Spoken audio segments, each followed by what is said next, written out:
తాకట్టులో ఉన్న బంగారాన్ని విడిపించి ఆ రోజు ఆన్లైన్ రేటుకే మేము కొంటాం. Sharma gold company. నమస్తే, వెల్కమ్ టు సుమన్ టీవీ. నేను మీ యామ్ని. ప్రస్తుతం మనతో ఉన్నారు ప్రముఖ ఆధ్యాత్మికవేత్త, జ్యోతిష్య రత్న డాక్టర్ శ్రీమతి కోనాల భాగ్యలక్ష్మి గారు ఉన్నారు. అమ్మతో మనం మాట్లాడదాం. నమస్తే అమ్మ. నమస్తే అమ్మా. అమ్మ, ఈ ఏప్రిల్ నెలలో అసలు తులారాశి వారికి ఏ విధంగా ఉండొచ్చు అంటారు? అలానే వీళ్ళకి సంబంధించిన పరిహారాలు కూడా తెలియజేయండి అమ్మ. ఓం గం గణపతే నమః. శుక్లాంబరధరం విష్ణుం శశివర్ణం చతుర్భుజం ప్రసన్నవదనం ధ్యాయే సర్వ విఘ్నోపశాంతయే. ఓం గం గణపతే నమః. శ్రీమాత్రే నమః. ముఖ్యంగా ఈ 1/4/2024 30/4/2024 ఏ విధంగా ఉండబోతోంది ద్వాదశ రాశుల వారికి అనే విషయాన్ని ఇప్పుడు ఒక్కసారి మనం పరిశీలిద్దాం. 2వ తారీఖున బుధుడు వక్రంలోకి వెళుతున్నాడు. అదేవిధంగా చూసినట్లయితే 10వ తారీఖున మీనరాశిలోకి వెళ్తున్నాడు మళ్ళీ బుధుడు.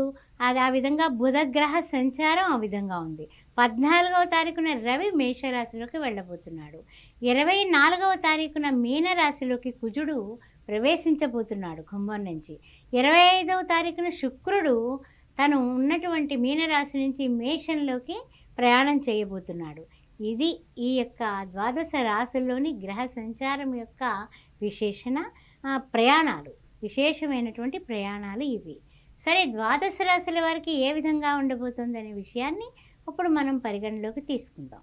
తులారాశి వారికి ఏప్రిల్ మాసంలో చిత్తా 3, 4 పాదాలు, స్వాతి నక్షత్రం, అదేవిధంగా విశాఖ ప్రథమ, ద్వితీయ, తృతీయ ఏ విధంగా ఉండబోతుందో తెలుసుకుందాం.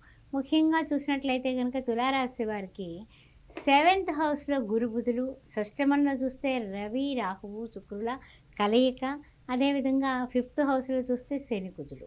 అయితే కొన్ని విషయాల్లో ద్వాదశంలో చూస్తే కేతువు. ఏ విధంగా ఉండబోతుందంటే కనుక కొన్ని విషయాల్లో వీళ్ళు ఆలోచించి మంచి నిర్ణయాలు తీసుకునేటటువంటి అవకాశాలు అయితే బ్రహ్మాండంగా కనిపిస్తున్నాయి. అయినప్పటికీ కూడా కొన్ని విషయాల్లో తొందరపాటుగా గబక్కన మాట అని నాలుగు ఖర్చుకుంటూ ఉంటారు.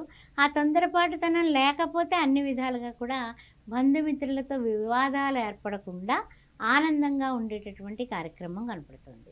ఎందుకంటే మీ నోరే మీకు శత్రువు, అంతకన్నా ఇంకేం లేదు. ఇందులో మొహమాటం కూడా లేదు. అందుకని ఆరోగ్యపరంగా మంచి మార్పులే కనిపిస్తున్నాయి. అనారోగ్య పరిస్థితులు ఏమీ లేవు. ఆరోగ్యపరంగా బాగుంటుంది. అయితే కొన్ని విషయాల్లో ఏంటంటే కనుక తలపెట్టుకున్న పనులు ఆటంకాలు కలగడం కానీ, చికాకులు ఏర్పడటం కానీ అలాంటివి ఉన్నప్పుడు ఏప్రిల్ 9 వరకు కాస్త మాట ఎదుటి వాళ్ళతో మాట్లాడేటప్పుడు కాస్త మితిగా పరిమితి ఒకటి పెట్టుకొని మాట్లాడితే అన్ని విధాలా బాగుంటుంది. అయితే ఈ విషయాలు జాగ్రత్త వహిస్తే సరిపోతుంది. అయితే ఏంటంటే ఏప్రిల్ మాసంలో చూసినట్లయితే ఉగాది తర్వాత ముఖ్యంగా ఆదాయం 2, వ్యయం చూస్తే 8, ఖర్చులు అయితే గట్టిగానే పెడుతూ ఉంటారు. అదేవిధంగా పూజ్యత చూస్తే 1, అవమానం చూస్తే 5 కనిపిస్తుంది. తర్వాత చూసినట్లయితే కనుక గ్రహ సంచారాలు కొంచెం ప్రతికూలత ఎక్కువ కనిపిస్తుంది. అనుకూలం కన్నా కూడా కాస్తంత ప్రతికూలత ఇంకాస్త పెరుగుతుంది అని చెప్పొచ్చు. తర్వాత విషయానికి వస్తే అన్నింటా కూడా ఆటంకాలే ఎక్కువగా కనపడుతున్నాయి. అంటే ఏంటి, వృత్తుల్లో ఉన్నా, ఉద్యోగాల్లో ఉన్నా, వ్యాపారంలో ఉన్నా, రియల్ ఎస్టేట్ రంగంలో ఉన్న పాత్రికేయ మిత్రులైనా సరే ఏదో దానికి చికాకు, ఏదో దానికి కోపం, ఏదో దానికి ఆటంకాలు రావడం, దానివలన కూడా మీకు మనశ్శాంతి లేకపోవడం అనేది జరుగుతూ వస్తుంది. అయితే ముఖ్యంగా ఏమిటంటే కనుక 23 నుంచి కుజుడు రాశి మార్పు జరుగుతుంది. 23 నుంచి కుజుడు ఎప్పుడైతే రాశి మార్పు జరిగిందో, అంటే పంచమ నుంచి షష్టమానికి వచ్చిందో, మీకు పరిస్థితి కాస్త ఈ నెల 3వ వారం నుంచి కొంచెం అన్ని రకాలుగానే కూడా బాగుంటుందని చెప్పొచ్చు. అయితే ముఖ్యంగా ఏంటంటే 7th హౌస్కి రవి రావడం, బుధుడేమో 2వ తారీఖున వక్రగతిన ఉండడం, ఇలాంటి చిన్న ఈ గ్రహ చలన మార్పుల వలన కూడా కొన్ని చికాకులు మీకు కలిగేటటువంటి అవకాశాలు కనిపిస్తున్నాయి. అదేవిధంగా ప్రణాళికాయుతంగా మీరు కొనసాగితే, అంటే డెడికేషన్, డిటర్మినేషన్, డిసిప్లిన్ పాటిస్తే మీరు ఎక్సలెంట్గా విన్ అవుతారు. అయితే కొన్ని విషయాల్లో ఏంటంటే ఆర్థికంగా మాత్రం ప్రయోజనాలు బాగున్నాయి. ప్రయోజనాలు ఏర్పాటు చేసుకుంటారు. అన్ని విధాల ఆర్థిక పరిస్థితుల్ని మీకు అనుకూలంగా మార్చుకోగలుగుతారు. అందువల్ల ఆర్థికంగా మీరు నెగ్గినట్లే లెక్క. నూతనమైన పనులు కొన్ని ఉగాది తర్వాత ప్రారంభించడానికి చాలా ఉత్తమమైనటువంటి పనులు ప్రారంభిస్తారు. కానీ కొన్ని విషయాలు, ఇతరుల విషయాలకి, వ్యవహారాలకి మీరు దూరంగా ఉండడమే మంచిది. అలానే ఇప్పుడు వివాహానికి సంబంధించి ఏ విధంగా ఉండొచ్చమ్మా? అలానే భార్యాభర్తల మధ్య సంబంధము, సంతానం పరంగా ఇలా చూసుకున్నట్లయితే? భార్యాభర్తల మధ్య కొంచెము ఎడ్డమంటే తెడ్డమనే వాదనలు అయితే ఉంటాయమ్మా. వాదనలు అయితే లేకుండా లేవు. అయితే ఏంటంటే కనుక కొన్ని విషయాల్లో పట్టిన పట్టు గట్టిగా పట్టకుండా కాస్త సర్దుకుని పోవడం అనేది చెప్పదగిన సూచన. ఎందువలన అంటే కనుక ఎప్పుడు కూడా ఒకళ్ళు గట్టిగా తాడు పట్టుకుని లాగితే తాడు తెగిపోతుంది. అందువల్ల కొంచెం మనం సర్దుబాటు చేసుకోవడం మంచిది. ఆరోగ్య విషయంలో కూడా జాగ్రత్తగా ఉండండి. ఆరోగ్యం భాస్కరాదిచ్చేత అనేటటువంటి విషయంలో మీకు చెబుతూ, షష్టమంలో ఉన్న రవి 14వ తారీఖున మళ్ళీ తనకి సప్తమం నుంచి ఇక్కడ కట్ చేసుకోండి. షష్టమంలో ఉన్నటువంటి రవి సప్తమంలోకి రాకపోతున్నాడు.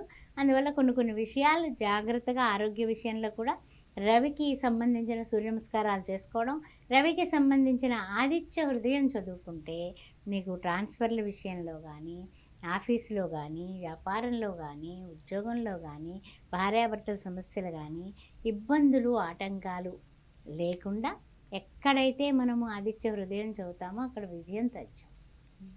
అలానే ఇప్పుడు ఆరోగ్యం సంబంధించి ఏదైనా సమస్యలు ఉండొచ్చమ్మా ఈ రాశి వారికి?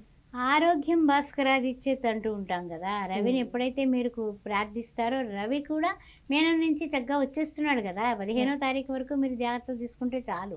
షష్టమం నుంచి సప్తమానికి వచ్చేస్తున్నాడు. అందువల్ల పర్వాలేదు, ఆరోగ్యం పర్వాలేదు. అలానే ఈ రాశి వారికి ఎలాంటి పరిహారం చేసుకోవాలమ్మా అసలు? ఈ రాశి వారికి చెప్పాలంటే కనుక ముఖ్యంగా ఈ యొక్క స్వాతి, తర్వాత చిత్త, విశాఖ నక్షత్రాల వాళ్ళు మర్చిపోకుండా ప్రతిరోజు కూడా అమ్మవారి ఆరాధన చేసుకోవడం. ఓం శ్రీ మాత్రే నమః, ఓం శ్రీ మాత్రే నమః అని 5 సార్లు అనుకొని కుంకుమ ధరించడం చెప్పదగిన సూచన. శుక్రవారం పూట తప్పనిసరిగా ముత్తైదువులకి 6 ముత్తైదువులకి తప్పనిసరిగా పండు తాంబూలం ఇచ్చి చక్కగా జావికల గుడ్డలు అవి మీ శక్తానుసారం మీకు ఉంటే ఇవ్వండి.